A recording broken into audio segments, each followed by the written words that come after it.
ट्रिंग ट्रिंग phone की घंटी बजती है और शिखा फोन उठाती है। बोलो कौन? सामने फोन पर शिखा की भाभी रिद्धि थी। शिखा और रिद्धि ननद भाभी कम, दोस्त ज्यादा थी। रिद्धि ने फोन पर कहा, शिखा मैं कल तुम्हारे घर आ रही हूँ, तुम हमेशा शिकायत करती थी ना।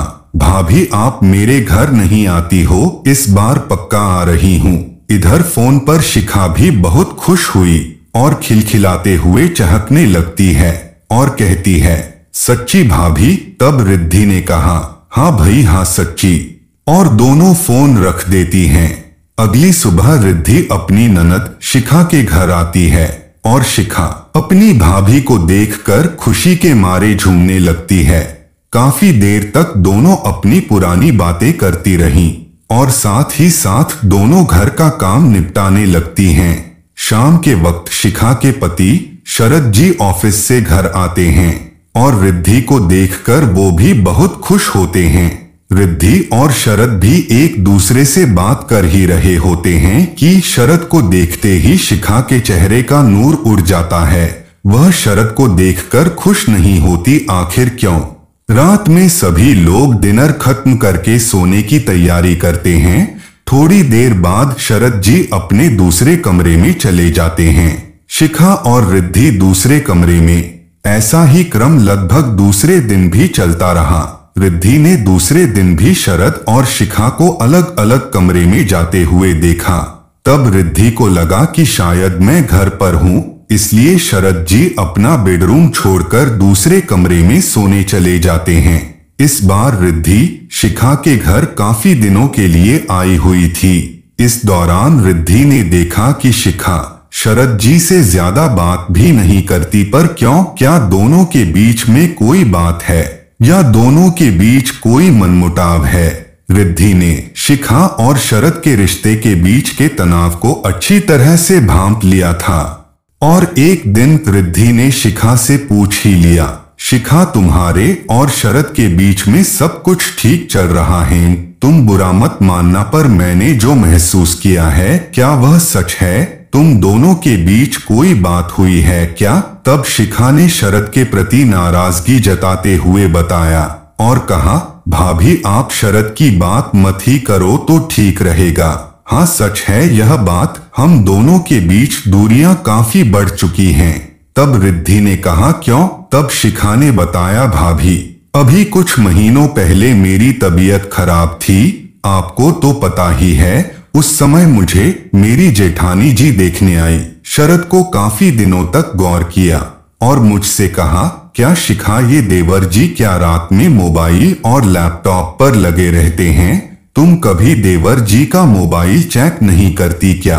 पता है ना तुम्हें इतनी ढील नहीं देना चाहिए, मांगो जरा तुम मोबाइल देवर जी से। तभी मैंने जेठानी जी की बात सुनकर शरद से मोबाइल मांगा और शरद ने तुरंत ही मुझे मोबाइल का पासवर्ड खोलकर दे दिया और मैंने शरद का मोबाइल देखना शुरू कर दिया। तब तक सब कुछ ठीक था, लेकिन उसके बाद जेठानी जी ने फिर मुझसे कहा कि शिखा तुम देवर जी के मोबाइल का पासवर्ड नहीं जानती क्या? पर क्यों? ये तो सरासर तुमसे चोरी हुई ना। आखिर तुम दोनों के रिश्ते के बीच ये मोबाइल में पासवर्ड क्यों? तब मैंने जेठानी जी से कहा, दीदी इसकी कभी जरूरत ही नहीं हुई, क्योंकि जब भी मैं शरद से मोबाइल मांगती हूँ वो मुझे तुरंत ही पासवर्ड खोलकर दे देते हैं। वो मुझसे कभी कुछ नहीं छुपाते। तब जेठानी जी मेरी बातों को सुनकर जेठानी जी ने फिर कहा, तुम उनकी पत्नी हो, तुम्हें भी शरद के मोबाइल का पासवर्ड पता होना चाहिए। बात तो दीदी की भी सच थी ना भाभी। जेठानी जी के जाने के बाद मैंने शरद के मोबाइल का पासवर्ड जानकर शरद के ऑफिस से आते ही उनका मोबाइल रोज चेक करने लगी और एक दिन शरद को काफी गुस्सा आ गया और गुस्से में उन्होंने मुझसे कहा, शिखा तुम मुझ पर शक करने लगी हो, तभी रोज मेरे ऑफिस से आते ही मेरा मोबाइल चेक करती हो। मैं कभी तुम्हारा मोबाइल चेक नहीं करता, मैं कभी तुम पर शक नहीं करता। तभी हम दोनों की बातें बहुत बढ़ गई। तब से ना मैं शरद से बात करती और ना शरद मुझसे, और तभी से दिन प्रतिदिन शरद मोबाइल में मशगूल रहने लगे हैं। शायद मुझे दिखाकर और परेशान करने लगे हैं।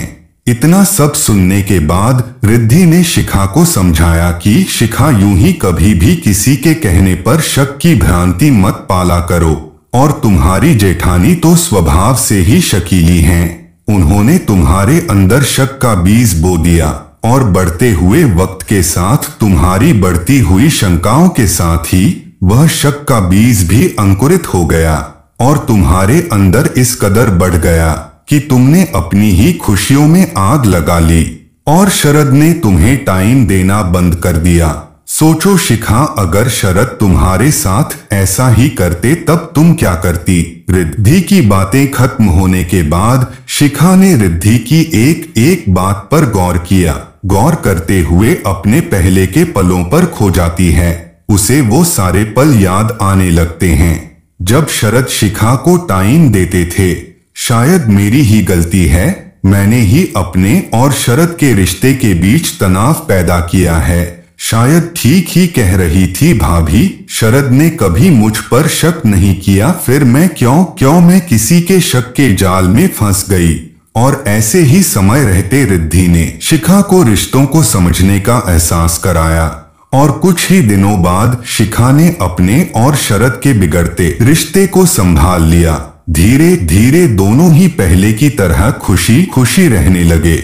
शिखा ने भी वही मन में एक गांठ बांध ली कि चाहे जो हो जाए शरद और मेरा रिश्ता पति पत्नी का पवित्र बंधन है, जिस पर अविश्वास की पट्टी कभी नहीं बंधने दूंगी।